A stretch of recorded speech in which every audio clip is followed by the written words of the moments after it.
भारत माता की, भारत माता की, भारत माता की, भारत माता की। राम राम भाई साराय ने।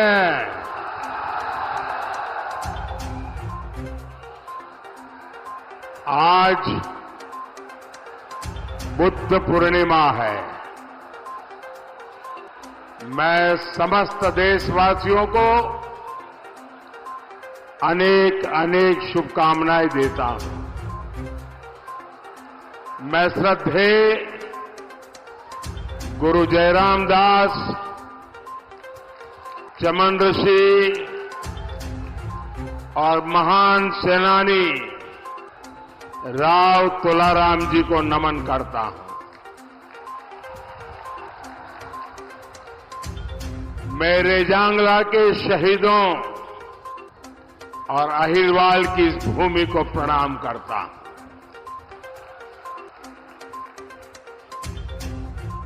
मैं अगर हरियाणा में आऊं तो पुरानी यादें ताजा न हो जाए, ऐसा हो नहीं सकता। यहां भी वहां भी बहुत सारे परिचित चेहरे नजर आ रहे हैं, पुरानी पुरानी यादें भी, क्योंकि हरियाणा तो बरसों तक एक प्रकार से मेरा घर ही बन गया था।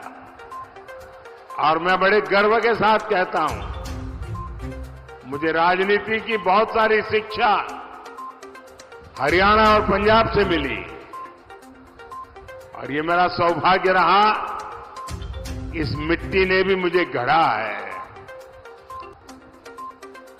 वो 1995 का शायद कालखंड होगा जब मैं प्रभारी के रूप में यहां आया था।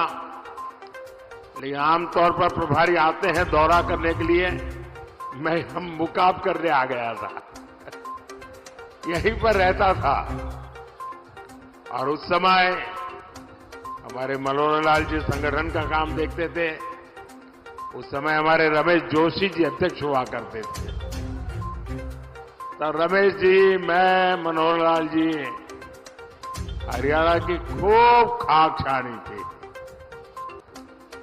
मैंने यहां माताओं बहनों के हाथ का खाना भी खूब खाया है। और हमारे नारनौल के सुरजा हलवाई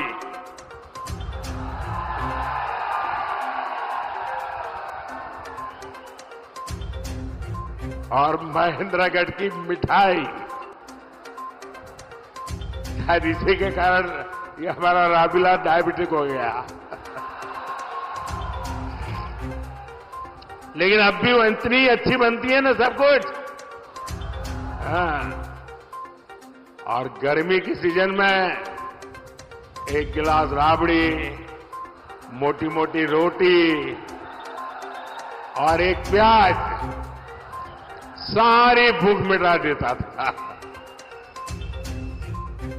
जीत सीधा सादा खाना, वो मेरा हरियाणा।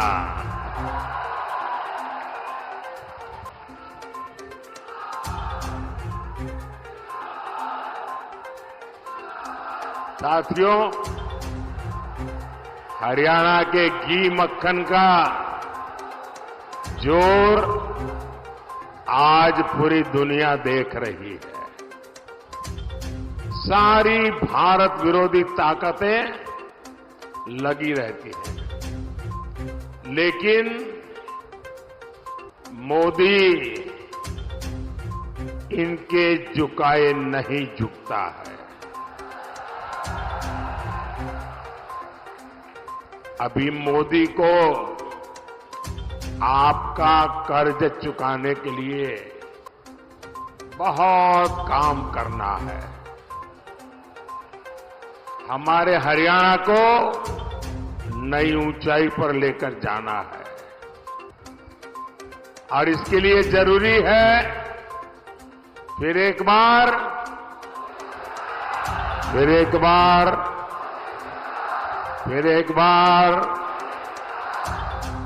साथियों, ये चुनाव देश का प्रधानमंत्री चुनने का चुनाव है। आप प्रधानमंत्री नहीं चुनेंगे, देश का भविष्य भी चुनेंगे। एक और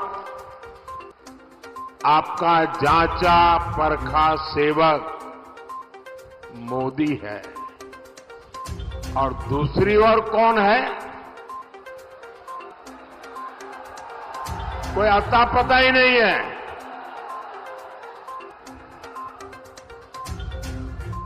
और हरियाणा के लिए तो मोदी मतलब शायद यहां हरियाणा में आपको कम से कम 5,000 लोग ऐसे मिल जाएंगे जो दूर से चिल्ला सके, मोदी जी जरा रुक जाओ, ऐसे कहने वाले 5,000 लोग मिल जाएंगे। यानी हरियाणा के साथ मेरा जो अपनापन रहा है, हरियाणा ने मुझे जो प्यार दिया है, और इसलिए हरियाणा का अधिकार भी मुझ पर बनता है। चलते फिरते मुझे कह सकता है, मोदी जी गलत कर रहे हो, ऐसा मत करो। इतना मेरा आपसे नाता रहा है और पिछले 10 साल में आपने उस प्यार में कभी कमी नहीं आने दी। इससे बड़ा सौभाग्य क्या हो सकता है साथियों?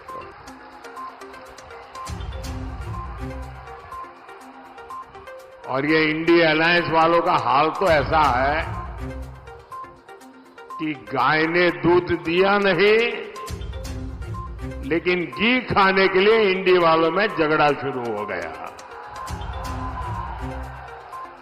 अब ये लोग कह रहे हैं हर साल एक आदमी भारत का प्रधानमंत्री होगा, 5 साल 5 पीएम। आप मुझे बताइए, ऐसे देश चलेगा क्या? चलेगा क्या? और हमारे हरियाणा के लोगों में तो ग्रामीण भाषा में चौपाल में बैठ करके जो ठहाके लेने की ताकत है ना, मुझे पक्का विश्वास है कि 5 साल में 5 प्रधानमंत्री 5,000 चुटकुले हरियाणा वाले बना देंगे। साथियों, ये लोग देश को फिर से गड्ढे में धकेलेंगे, नहीं तो क्या करेंगे? साथियों, इंडी गठबंधन के लोग ये घोर सांप्रदायिक है, घोर जातिवादी है, घोर परिवारवादी लोग हैं।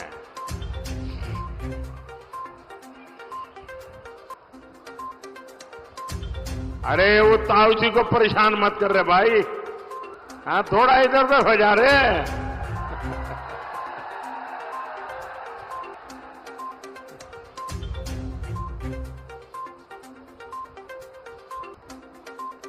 देश की जनता इंडी जमात के इरादे पहले ही भांप चुकी है, इसलिए इनका ये हाल हुआ है। 5 चरणों में ही इंडी जमात का ढोल फट गया है। और आपने देखा होगा, तीसरे चरण के बाद इन्होंने रोना धोना शुरू कर दिया। इलेक्शन कमीशन आंकड़े क्यों नहीं देता है, आंकड़े देर से क्यों देता है, इलेक्शन कमीशन ऐसा क्यों करता है, इलेक्शन कमीशन वैसा क्यों करता है। उधर ईवीएम बंद हो गया, उधर ईवीएम चलता नहीं है, उधर ईवीएम का यानी उन्होंने ग्राउंड बनाना शुरू कर दिया है कि पराजय का ठीकरा किसके सर पर फोड़ा जाए। और इसलिए बराबर जम करके इस बार ईवीएम को गालियां दे रहे हैं। हम सब जानते हैं भाई, जिस भूमि में कोई पैदावार न हो, कोई किसान उसमें एक भी बीज डालेगा क्या? जिसमें फसल न हो, ऐसी जमीन पर या ऐसी सीजन में कोई किसान एक भी बीज डालेगा क्या? जब पता है कि इनकी सरकार नहीं बनने वाली, तो कोई उधर वोट डालेगा क्या? कोई डालेगा क्या? कि हरियाणा वालों को तो कहने की जरूरत ही नहीं है जी, क्योंकि उनको मालूम है भाई, इनकी सरकार 7 जन्म में भी बनने वाली नहीं है। और कांग्रेस को दिया हर वोट बेकार ही होना है।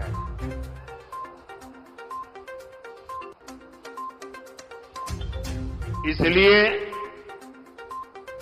आपको सरकार बनाने के लिए वोट करना है। और सरकार किसकी बनने जा रही है? किसकी सरकार बनेगी? बच्चे बच्चे को पता है किसकी सरकार बनेगी। साथियों, 24 के इस चुनाव में पूरा देश कांग्रेस की सच्चाई जान गया है। कांग्रेस और इंडी वालों के लिए देश में भी बड़ा उसका अपना वोट बैंक है। इन लोगों ने वोट बैंक के लिए देश का विभाजन करवाया। एक भारत और दो मुस्लिम राष्ट्र बनाए। अब इंडी वाले लोग कह रहे हैं कि बचे हुए भारत पर भी पहला अधिकार मुसलमान का है।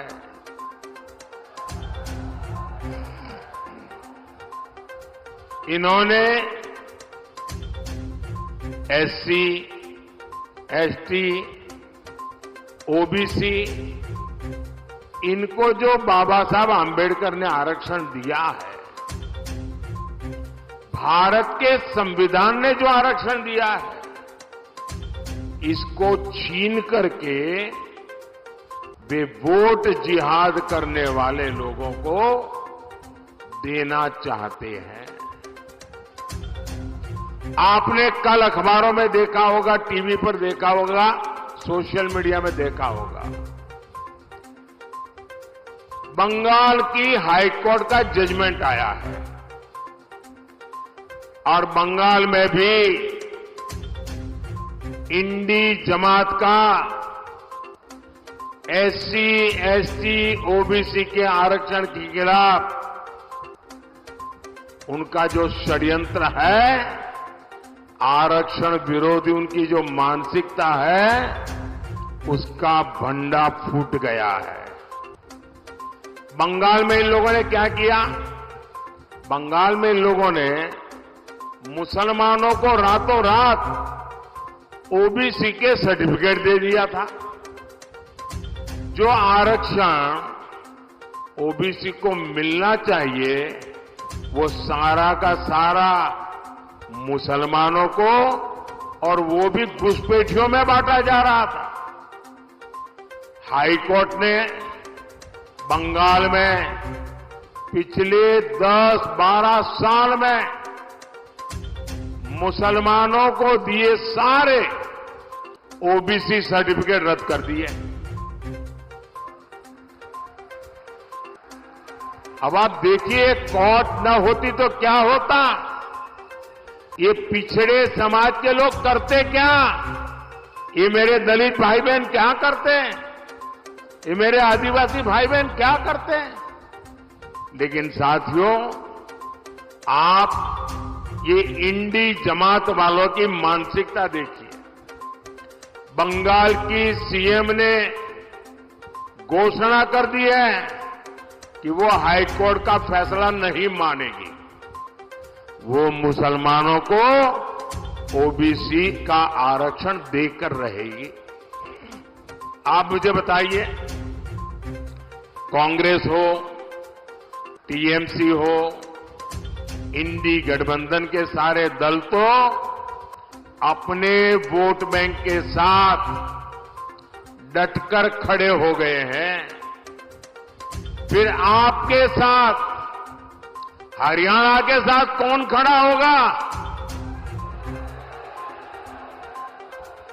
कौन खड़ा होगा? इसलिए मैं हरियाणा के हर एससी, हर एसटी, हर ओबीसी को भरोसा देने आया हूं, जब तक मोदी जिंदा है कोई माई का लाल, दलित का, आदिवासी का, पिछड़ों का आरक्षण छीन नहीं सकता है। वंचितों का जो अधिकार है, मोदी उसका चौकीदार है। और भाइयों बहनों, ये चुनावी भाषण नहीं है, ये मोदी की गारंटी है। साथियों, अपने वोट बैंक को खुश करने के लिए